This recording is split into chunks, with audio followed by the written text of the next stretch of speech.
On your screen is Ishmael Beah, author of A Long Way Gone, a bestseller, Memoirs of a Boy Soldier. Your second book is coming out, Mr. Beah. Why did you choose to make it a novel? Well, first of all, I wanted to depart a little bit from the memoir, the nonfiction. And secondly, the issues that I'm writing about in the new book, the novel, Radiance of Tomorrow, is about a lot of people. So my experiences going back home after war and other people's experiences. So it's a composite of a lot of things.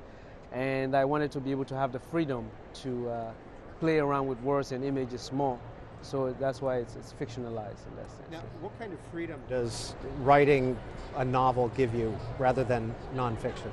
Well, with a novel, I think that for me particularly, there's a room to play with language more, to play with imagery more, and to actually maybe extend certain things, certain occurrences, expand them a little bit more, maybe dramatize them a little bit more, and those also tie in things that are not necessarily related to the same time period, but that are still occurring, So in a way, that's what I really wanted to do in this novel, where I'm talking about things that existed before the war, and then after the war, they're existing again at a different magnitude, So try to put them together in a different way. I think for me, it allows me to do that. What is empiric in the novel? Empiric, it's a town. It's actually a town that exists in Sierra Leone, but it's looked at in a fictional way in this place, and it's in the remote part of the country where people don't really get to hear about. But when wars end, these are places that people return to. These are also places that were devastated by the war more strongly, and people go back home and try to live there again, starting from scratch. Imagine going back home to your village that had been destroyed from war, and you return and it's pretty much overgrown.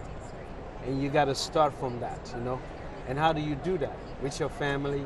How do you find a way to sustain your family? How do you actually live next door to your neighbor who may have been your enemy during the war? And how do you, weave the fabric of that community back together again? What do you lose? What do you gain? How you get around all of these things. So that's what I discuss in this book. After A Long Way Gone was published, your first trip back to Sierra Leone, what was that like?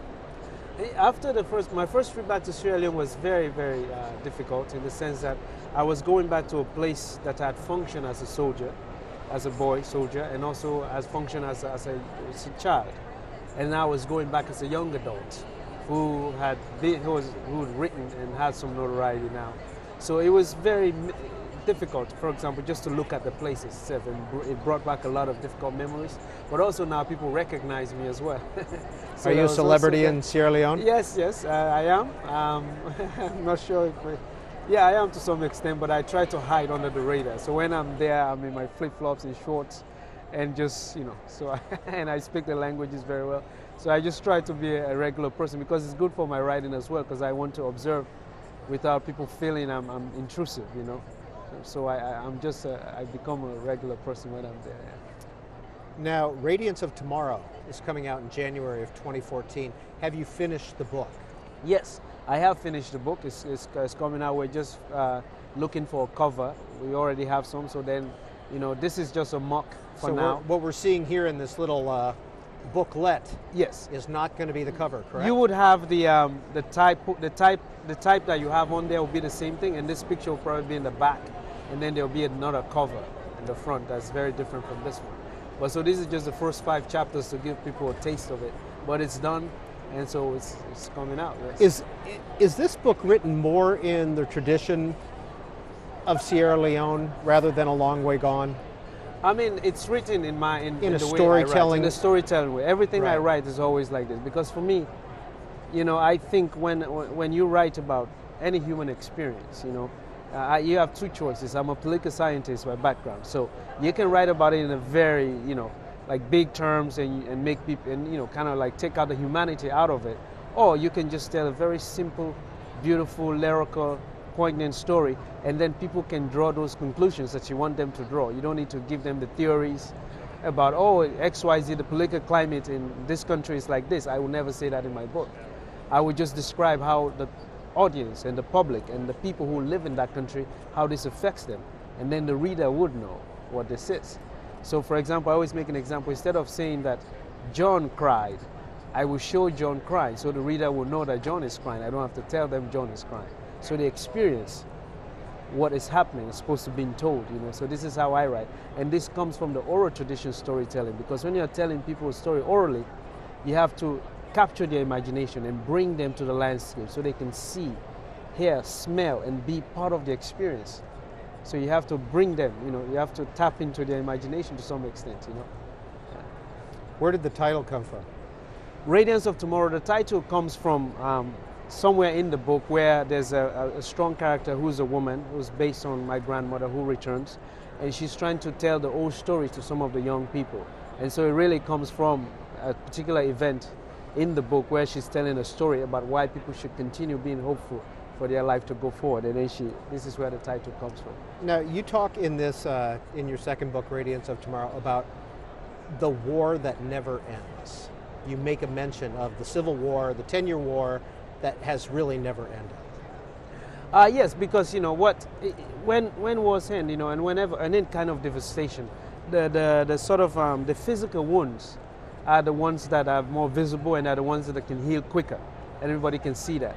But the internal wounds, which is the psychological ones, and, you know, all the things that have happened, those are the ones that take a much longer time. So the wars may end physically, no more gunshots and things like that, but all the things are continuing to brew, you know, under the table in people and all of these things. So that takes a much longer time, you know. And why that's going on, people are still trying to find a way to live together, because you cannot put your life on hold for that to end before you continue living.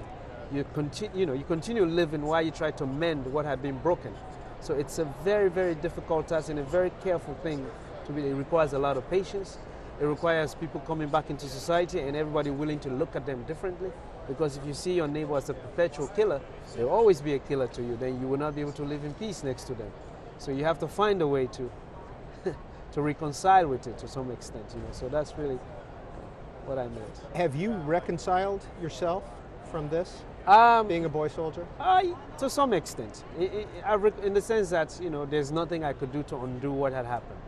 But with the memories, you can never forget them. So you learn to live with the memories of war, and you learn to not react to it, because you're not in charge of what triggers it. What triggers an emotion from the war, or a flashback, or a nightmare, I have no control. It could be the simplest thing by somebody just running past me really fast. So all I have a control of is not reacting and thinking that, well, maybe I'm standing on the corner of some street in Washington, D.C. or New York, and somebody runs past me, maybe they're just jogging or something, you know. Put it in a different context. That's all I can do, but I will never be able to forget. And that's what I was talking about. That's the difficulty of living with the memories of war. They're with you for the rest of your life. And as you grow older, you have to find ways to deal with them so that you don't pass it on to people that are close to you, family, and things like that, you know. So. What were the experiences of writing A Long Way Gone and Radiance of Tomorrow? How are they alike? How are they different? Where did you write them? Well, they're very different, because A Long Way Gone, when I was writing A Long Way Gone, I never intended to publish it. I was writing it, you know, just to, you know, to really find a way to fine-tune my thinking in case I'm asked about what went on in my country on a panel, because I started being invited to panels, so that I'll be able to speak 5-10 minutes in a very sharp, succinct way about what I wanted to say. So that was the idea. And then later on, it became a book that I agreed to publish. Whereas this one, I wrote it with the intention of publishing it. And so they were both written. This was written when I was in undergraduate. This has been written in, I don't know, 6 countries actually. So I wrote it in the United States, in New York, in the city. I wrote it in Central African Republic. I wrote it in Italy. I wrote it in Sierra Leone. The Radiance of Tomorrow has been written in every product. In Aspen, Colorado, is like, you know, everywhere, you know, so. Have you grown used to living in the States? Yes. I still miss home, and I go home frequently. You know, I'm a Sierra Leonean with American tendencies. You know, with some American tendencies. That's how I describe myself. And I live between the two cultures because I'm part of both cultures now. You know, so, and fairly soon I would have lived actually in the United States about the same years that I lived in Sierra Leone. So, so I find myself between these two cultures, and it's wonderful for my life, for my thinking, for my writing. How has A Long Way Gone changed you, changed your family because of its success? It changed my life completely. This is the first book along. We got more than I expected. When the book came out, we're all cautious. Oh, because of the content, people may not really read it and all the rest of it. And then it just had a life of its own, beyond what I'd expected. So it changed me. In fact,